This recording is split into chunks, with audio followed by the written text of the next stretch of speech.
Hello dear learners. Today we are going to study about infrared spectroscopy. So these are the learning outcomes. After attending this lecture, you will be able to understand the principle and regions of IR spectroscopy, as well as you will be able to explain the types of molecular vibrations.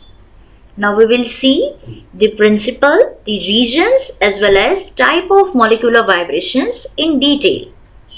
So I will start with the principle of IR spectroscopy.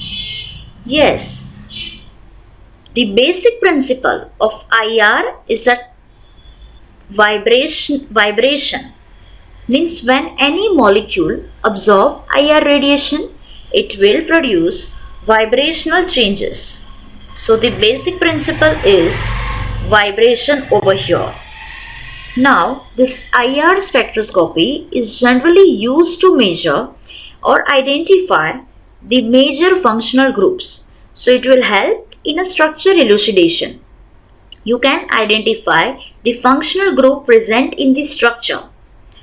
Now see why there is requirements. Means every molecule are not able to absorb IR radiation. There are some requirements. So which are the requirements? We'll see in detail. So first one is the correct wavelength of radiation. And second, the change in dipole moment.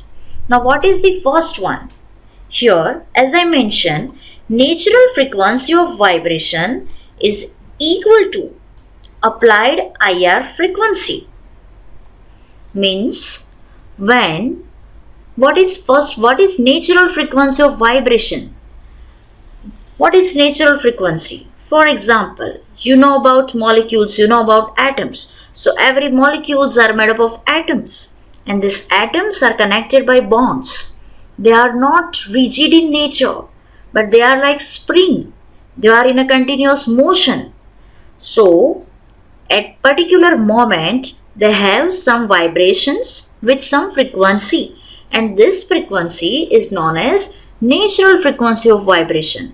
So dear learners, when we are applying IR radiation, it has some frequency. When it matches to the natural frequency of any molecule, the molecule will able to absorb IR radiation. This is the first requirement. And second, change in dipole moment. I think you can determine from the first, or you are clear with the first requirement. But what about second? The change in dipole moment. So to absorb IR radiation, molecule must change the dipole moment. Otherwise, it will not able to absorb IR radiation. So we will see in detail. Here I have taken two examples. So we can say which molecule are IR active and which molecule are IR inactive. So this is my question to you. Which of the following molecules will absorb IR radiation? Now this activity, IR active or inactive, is depend on the second requirement, and it is change in dipole moment. So just think for a minute, just pause the video and think for a minute and write in your book which compound from the first or second, which one is IR active and which one is IR inactive.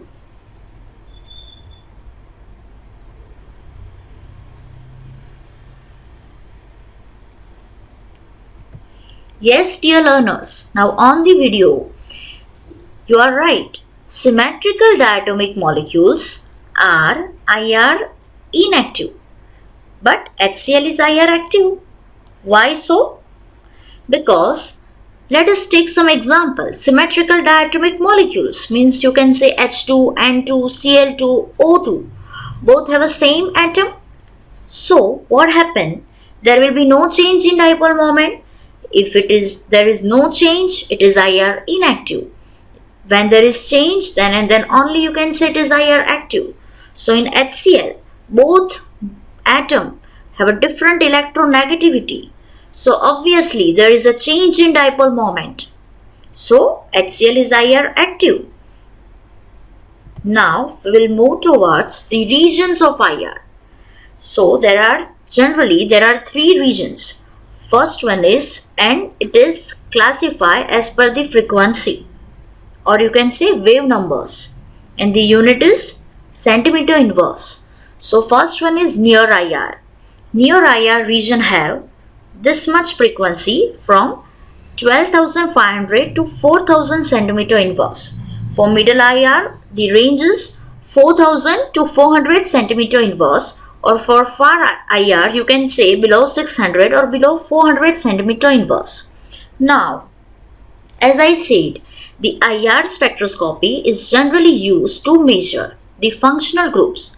So here, our interest is this one, middle IR, because in this region all functional group can identify easily. So whatever IR spectra will be there, it is in the range of 4,000 to 400 centimeter inverse. Now this middle IR region again divide into two types. First one is the functional group region and second one is the fingerprint region. So functional group region means what? Why there is a name? The name indicate it will identify different functional group, means in the range of 4,000 to 1500 centimeter inverse. You are able to identify the major functional group. But what is fingerprint region? Dear learners, as no two human being have a same fingerprint, as like no two molecule have a same IR spectra. IR spectra is the identity of molecule, as human being have their DNA, have their fingerprint. So this region from the 1500 to 600 is known as fingerprint region. Now let us example of the hexane. This is the IR spectra of hexane. Just forget about everything. Just forget about this particular frequency. Just see the structure. This is the structure of hexane, and this is the range of middle IR 4,000 to 400. This is on x-axis. Here there will be a wave numbers, and here there will be a percentage transmittance, because IR is used for qualitative as well as quantitative analysis. When it is used for qualitative analysis, the spectra is in percent transmittance mode, but when it will be used in a quantitative analysis, the spectra will be in a percentage absorbance mode. So here you can say from the 4,000 to 600, 4,000 to 1500 is a functional group region, and starting from this 1500 to 600, or you can say 400, there will be a fingerprint region. I think it is clear to all.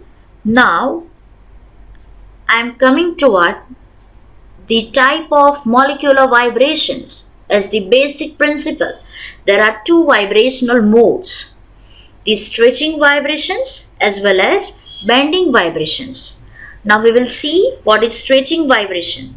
So dear learners, see what is stretching vibration. Stretching means stretch. There will be a change in a bond length, and it is known as stretching vibration. Now what is bending vibration? In bending vibration, there will be a change in a bond angle. Here in a bending vibration, there will be a bending, but bond length remains same, but bond angle will change. So this is the difference between stretching vibration and bending vibration. You can see from picture it is very clear. Now we will move toward the subtype of stretching vibration and subtype of bending vibrations. Now stretching vibrations. So as I said, what is stretching vibrations? There is a change in a bond length. So this stretching vibrations again divide into two types. There is a symmetric stretching as well as asymmetric stretching. Now we will see what is symmetric stretching. So in symmetric stretching, there is a change in a bond length, but it will change symmetrically. When two bonds increase or decrease the length symmetrically, it is known as symmetric stretching. But in asymmetric stretching means what? When one bond increases the length, other one will decreases, and one other one decreases, then first one will increases. That's why it is known as asymmetric stretching. Both have a change in a bond length, but one is symmetrically, other one is asymmetrically. Now we will move towards bending vibrations.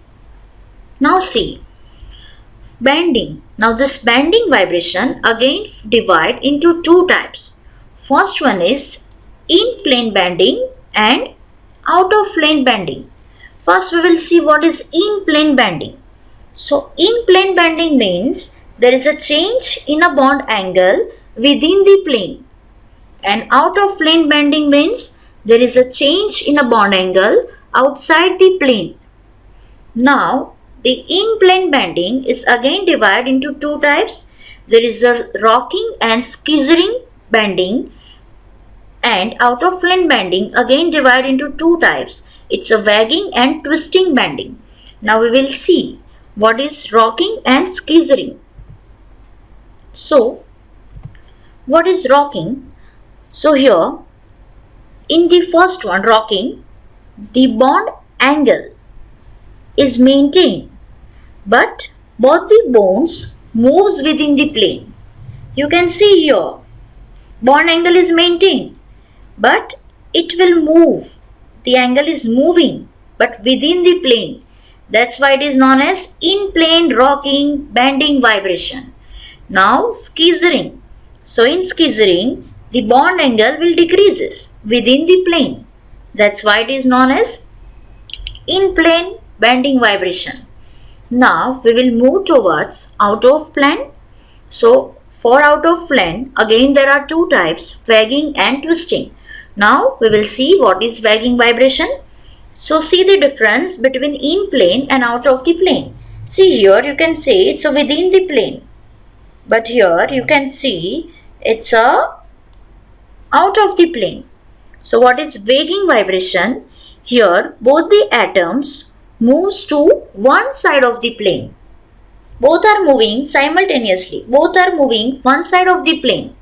But what is twisting vibration? The twisting vibration means one atom is above the plane and other atom is below the plane. So this is the difference between in plane bending, out of plane bending, the rocking, skizzering, wagging and twisting. Thank you. Thank you for your kind attention, dear learners. This is my email ID. You can email me if you have any doubt regarding any PPT or any question. If you have, you can message me on this number. Thank you.